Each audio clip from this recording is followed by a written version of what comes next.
Yan yung pinakasimple. Yan yung pinakasimple para sa taong bayan.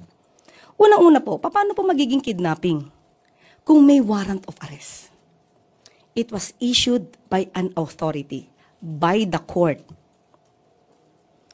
Kapag ka po meron ng issuance ng anumang order from the court, we have to comply. Especially sa ating po nangyari ay through Interpol.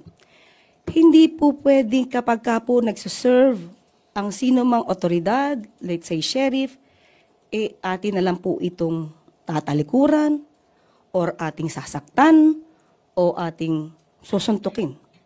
Hindi po pwedeng ganun. Kung ano po ang nandiyan at legal po na masasabi nating order from the court, we should abide. No? We should abide by that.